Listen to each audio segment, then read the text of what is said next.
Hello guys, मैं प्रकाश बहुत बहुत स्वागत करता हूं आपके अपने YouTube channel target with Ajay sir में।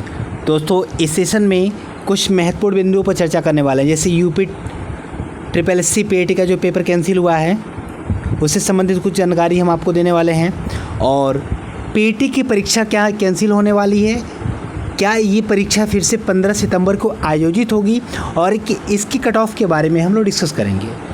ठीक है, लेखपाल की कट ऑफ क्या रहेगी और जो स्वास्थ्यकर्मी हैं उनकी कट ऑफ क्या रहेगी, दोनों कट ऑफ को हम पहले भी बता चुके हैं और इस वीडियो में डिस्कस करने वाले हैं। तो सभी लोग इस वीडियो को अंत तक बने रहेंगे। जो वीडियो को देखना चाहते हैं वो प्लीज़ चैनल को सब्सक्राइब कर लें, बेल आइकन को प्रेस कर लें। ठीक है बच्चों, और अगर आप किसी भी वीडियो का नोटिफिकेशन चाहते हैं तो डिस्क्रिप्शन से हमारा Telegram channel target with Ajay sir को जरूर ज्वाइन कर लें। चलिए फिर वीडियो शुरू करते हैं। ठीक है बच्चों, तो मैं बता देना चाहता हूँ कि जो यूपी ट्रिपल एस सी का जो पेट का पेपर है वो 100% श्योर है कि कैंसिल हुआ है। इसके कई सारे एग्जाम्पल आपको देखने को मिल जाएंगे। आपने देखा भी होगा, काफ़ी सारी वीडियोस भी आपने देखी होंगी, लेकिन मैं भी आपको बता देना चाहता हूँ कि पेपर इसका वायरल हुआ था। सबसे पहले बात रही कि पेट का पेपर वायरल होने की, तो पेट का पेपर अगर मिलता नहीं तो क्लर्क पेपर कैसे वायरल हो गया, पहली बात ये रही। दूसरी बात, आपने आज तक कभी भी देखा है कि कोई भी आयोग अगर परीक्षा करवाता है, कोई भी आयोग अगर परीक्षा कंडक्ट करता है तो उसका पेपर कभी भी उसी दिन शाम को वेबसाइट पे अपलोड नहीं करता। लेकिन यूपी ट्रिपल एस सी ने इसका पेपर वेबसाइट पे भी अपलोड किया। आज तक आपने कहीं सुना हो, देखा हो, किसी भी एग्ज़ाम से संबंधित ऐसी आपको जानकारी मिली हो तो आप हमें कमेंट करके बताएं। ठीक है, इसका एक और वजह रहा क्योंकि सुबह की मीटिंग वाला जो पेपर सबसे पहले कैंसिल हुआ था, तो यूपी ट्रिपल एस सी आयोग ने सोचा कि सेकेंड भी कैंसिल होगा, इससे बढ़िया है कि अपने वेबसाइट पे ही पेपर को अपलोड कर दिया जाए। और उसने वेबसाइट पे पेपर को अपलोड कर दिया था और नतीजा उनको पता था, क्योंकि पेपर लीक होना ही था। ये सरकार की नाकामी है, प्रशासन की नाकामी है कि पेपर लीक हो गया।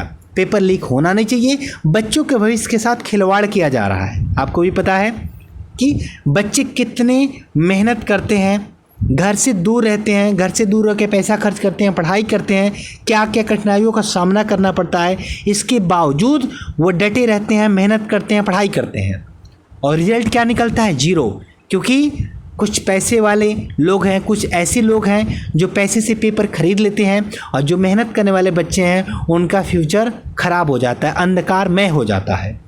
ठीक है बच्चों, तो पेपर तो 100% कैंसिल हुआ ही है। जो ये कह रहे हैं कि पेपर कैंसिल नहीं हुआ है, मैं उनके लिए दो शब्द ये कहना चाहता हूँ, हो सकता है कि उनको भी ये पेपर मिला हो या उन्होंने भी ये पेपर ख़रीदा हो।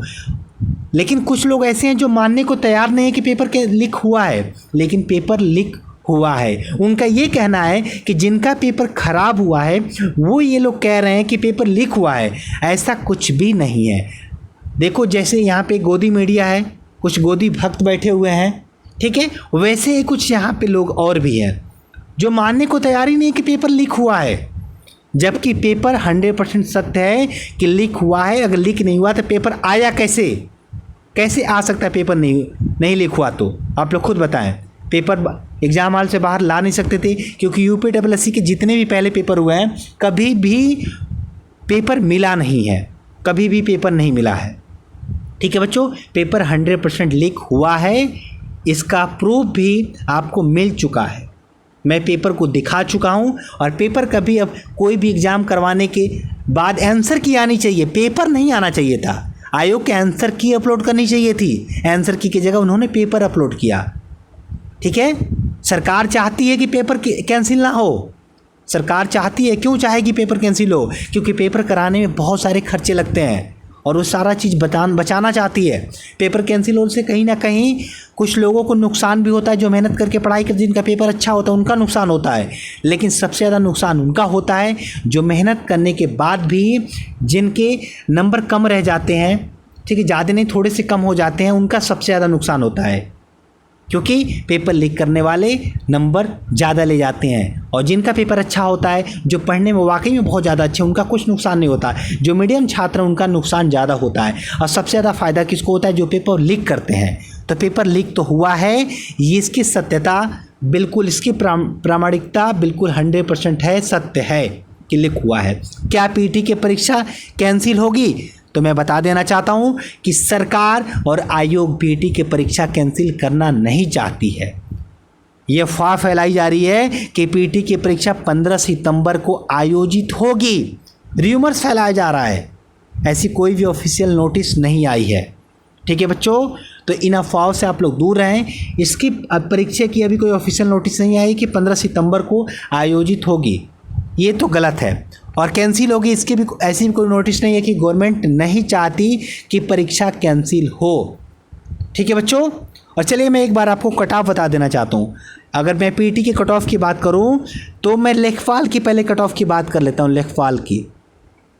लेखपाल की कट ऑफ की बात कर लेता हूँ। तो जनरल की बात करूँ तो 50 से 55 में अभी भी कहूँगा। ठीक है, अगर ओबीसी की बात करूँ या ईडब्ल्यूएस की तो 45 से 50 रहने वाली है। जिनको कम लग रहा है वो एक बार स्क्रीनशॉट लेके रख लें। ठीक है, और रिजल्ट आने के बाद आप लोग हमें मैसेज करें। एससी की जो कट ऑफ रहने वाली है 40 से 45 रहने वाली है, और एसटी की जो कट ऑफ रहने वाली है वो आप ये मान के चलें कि एसटी की आपकी 30 से 35 रहने वाली है। और लेखपाल में भी थोड़ा सा आप, अगर ये मेल की कट ऑफ है, फीमेल की कट ऑफ की बात करें तो फीमेल में जनरल की 50 से 55 हो जाएगी, ओबीसी की सेम रहेगी। एससी में 2 नंबर कम कर सकते हैं फीमेल में, और एसटी में फीमेल में 2-3 नंबर कम कर सकते हैं। अगर मैं बात करूँ हेल्थ वर्कर की, ठीक है, हेल्थ वर्कर की बात करूँ, हेल्थ वर्कर की कट ऑफ की बात करूँ बच्चों, मैं एक बार बता देता हूँ। हेल्थ वर्कर तो यहाँ पे जो कट ऑफ रहने वाली है, हेल्थ वर्कर में पता है एएनएम है, जीएनएम है, बीएससी नर्सिंग है, तो उनकी जो कट ऑफ रहने वाली है, जनरल की जो कट ऑफ रहने वाली है 45 के आसपास रहने वाली है, ओबीसी की कट ऑफ 40 के आसपास रहने वाली है, एससी की कट ऑफ 35 के आसपास रहने वाली है, और एसटी की कट ऑफ 30 से कम आप लोग मान सकते हैं।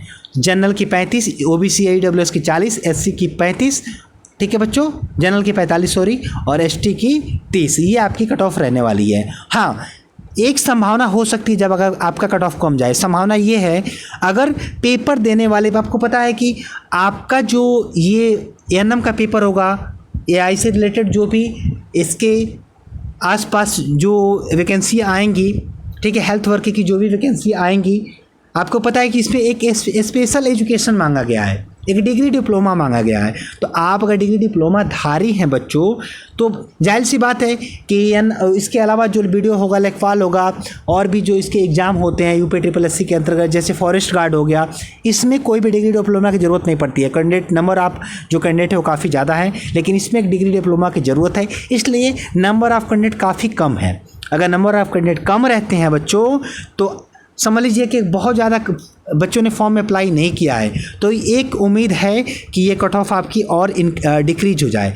तो इस सिचुएशन में जब बच्चों ने फॉर्म कम भरा हो, ठीक है बच्चों, एग्ज़ाम कम दिया हो, इस सिचुएशन में आपकी कट ऑफ लो जा सकती है। लेकिन जब तक रिजल्ट नहीं आता तब तक मैं ये कट ऑफ यही मान के चलूँगा कि 45, जनरल में ओबीसी 40 और एससी 35, एसटी 30, इतनी अगर आपके नंबर आ रहे हैं तो आप तैयारी अपनी शुरू करते हैं। ठीक है बच्चों, अगर वीडियो पसंद आए तो वीडियो को लाइक करेंगे, चैनल को सब्सक्राइब करेंगे, बेल आइकन को प्रेस करेंगे, और ज़्यादा से ज़्यादा अपने दोस्तों में शेयर करेंगे। और बच्चों मैं बता दूं कि कोई भी नोटिफिकेशन चाहते हैं, कोई भी लाइव क्लास चाहते हैं, उसके लिए आप Telegram channel target with description के लिंक से ज्वाइन कर सकते हैं। वहाँ पे आपको इसका PDF का लिंक, जो भी यहाँ पे PDF अपलोड की जाती है क्लास से रिलेटेड, या जो लिंक दिया जाता है, सब कुछ वहाँ पे आपको मिल जाएगा, इजीली मिल जाएगा बच्चों। ठीक है, मिलते हैं नेक्स्ट क्लास में, तब तक bye bye, thank you for watching, thank you so much, जय हिंद, जय भारत, वंदे मातरम।